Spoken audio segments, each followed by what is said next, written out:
안녕하세요. 아틀란타 호프TV 희망방송입니다. 오늘은 복 있는 사람에 대하여 잠시 말씀을 좀 나누고 싶습니다. 우리 한국 사람들이 원래 복에 대한 개념을 가지고 산 백성이지요. 이조시대 이후에는 오복이라는 것을 백성들이 다 즐겼지요. 오복이라는 말은 원래 사서삼경 가운데서 나온 것인데, 이 첫째는 수, 오래 사는 것, 둘째는 부, 돈이 많은 것, 셋째는 강, 건강한 것, 넷째는 유호덕이라고 그래가지고 사람들 사이에서 덕을 베푸는 거, 다섯째는 고종명이라고 그래가지고 천수를 살고 죽는 거, 제명에 죽는 거, 이렇게 5가지를 원래 오복이라고 했지요. 제가 오래전 얘기지만 잊혀지지 않는 게 있어요.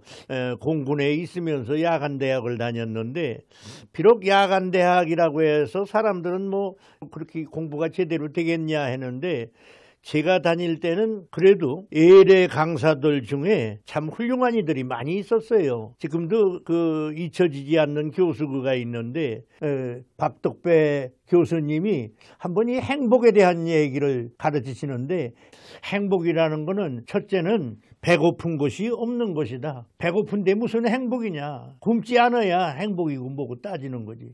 배고픈 것이 없는 것이다. 둘째는 아픈 것이 없는 거다. 배만 아파봐라, 머리만 아파봐라, 손가락만 다쳐봐라, 그러면서 행복이고 뭐고 피가 나오는데 별 생각이 다 든다. 셋째는 걱정할 게 아무것도 없는 것이 행복이다. 그리고 넷째는 불편한 것이 없는 것이다. 불편한 것이 없다는 말은 무슨 말인 거니? 하고 싶은 걸 마음대로 하고, 가고 싶은 데를 마음대로 가고, 하고 싶은 대로 하는 게 그게 행복이다.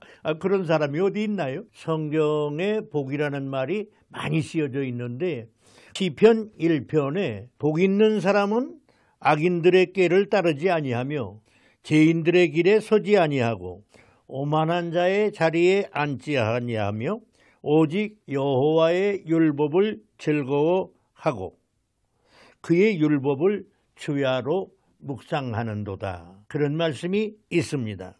그는 시냇가에 심은 나무가 철을 따라 열매를 맺으며 그 잎사귀가 마르지 아니함 같으니 그 행사가 다 형통하리로다. 시편 1편은 사실상 누가 썼는지 그 저자가 정확하지는 않습니다.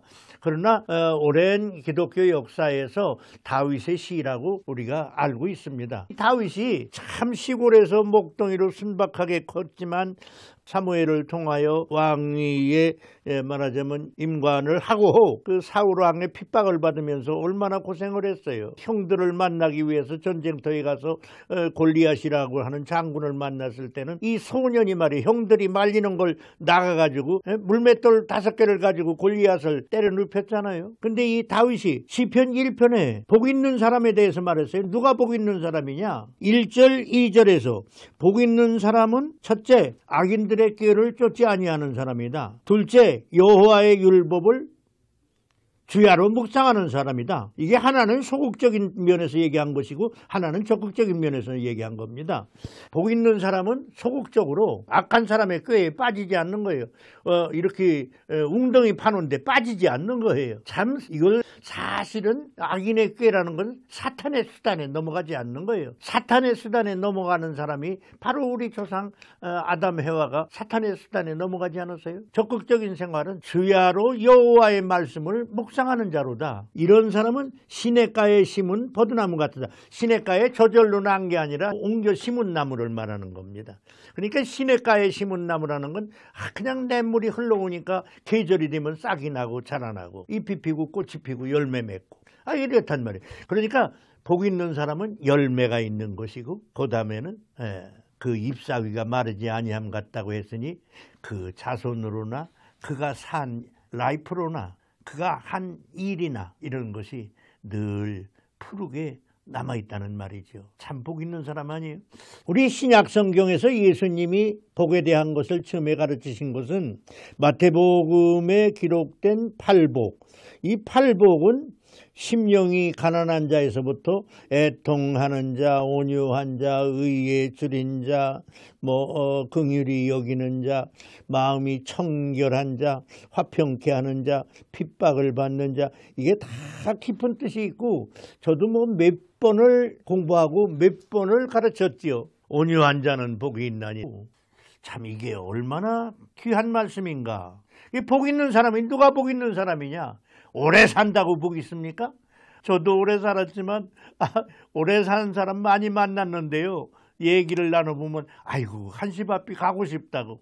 한시 앞이 가고 싶다고 하는 할머니들 아저씨들이 얼마나 많이 있는지 몰라요. 제 참 많이 만났습니다. 네, 오래 산다고 복 있는 사람이 아니더라고요. 복 있는 사람이 누구냐? 악한 자에게 속지 말아야 됩니다. 둘째는 내가 복 있는 삶을 길러야 합니다. 그것이 하나님의 말씀을 읽는 것입니다. 책 중에 제일 좋은 책이 성경책입니다. 이런 사람은 시냇가에 심은 나무 같다고 그랬어요. 그러니까 내가 이 세상을 떠나도, 우리가 이 세상을 떠나도 우리의 자손을 통하여 또는 우리가 가졌던 이 일을 통하여 그 잎사위가 항상 푸르고 철을 따라 열매를 맺는다는 거예요. 이게 복 있는 거 아닙니까? 얼마나 더 복이 있습니까? 참 복 있는 사람은 성경에 가르친 시편 1편 1절 2절에 있는 사람이 복 있는 사람입니다. 우리 다 같이 복 있는 사람으로 우리의 인생을 참 기쁘게 힘있게 잘 삽시다. 감사합니다.